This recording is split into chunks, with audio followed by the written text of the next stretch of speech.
I can critique the two of you and have no concept of what your day-to-day lives are like. I can critique you in a positive or a negative way based upon how I feel that day. That's privilege.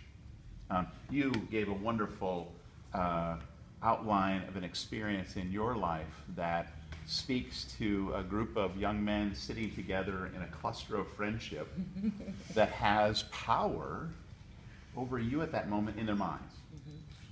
And then to say that he didn't say it is part of that privilege. Privilege is a really subtle thing in one element and not in another.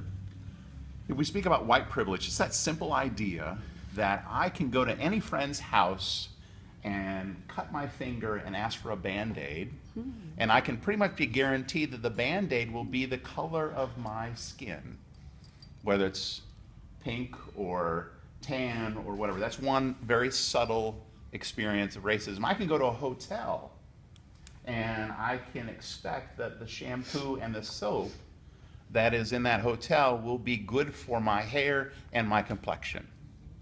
Those are subtle things. I can go to a restaurant, any restaurant, and the spices that I like, the taste of the food will be familiar to my upbringing, guaranteed. I can even guarantee that I will go to a restaurant and my children will be provided with chicken and nuggets or spaghetti because they don't like anything else on the menu, and I can be promised that that will happen. The things that are not so subtle, though.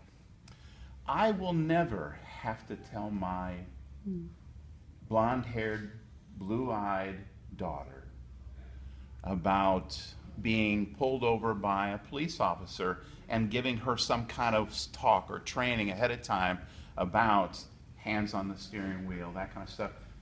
Because my children, well, I have one that lives in Washington, D.C., I have one that lives in Chicago, one still lives down the hallway, but she's going to Chicago, that's where they grew up.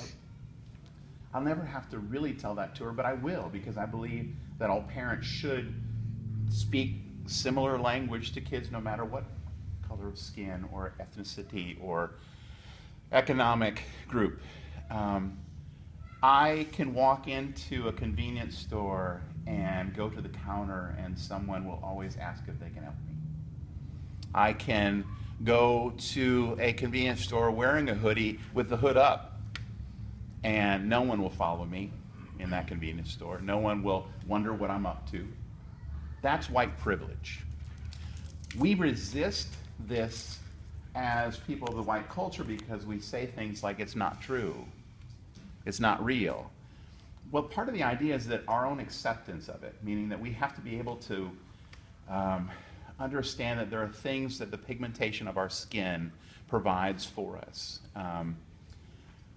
In ministry, I talked about the circumstances that most of the churches that I interviewed with were excited that I was a dad, and that I was married to a woman, that I had children, and they were excited for me to come to their church. And I almost felt like I got an extra vote because I had a couple of those things in place.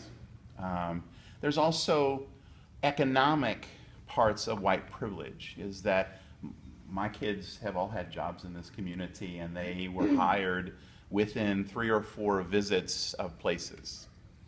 That isn't the story for kids of color. And white privilege isn't the responsibility of me speaking for another group, race, sexuality. It's about me speaking about what I know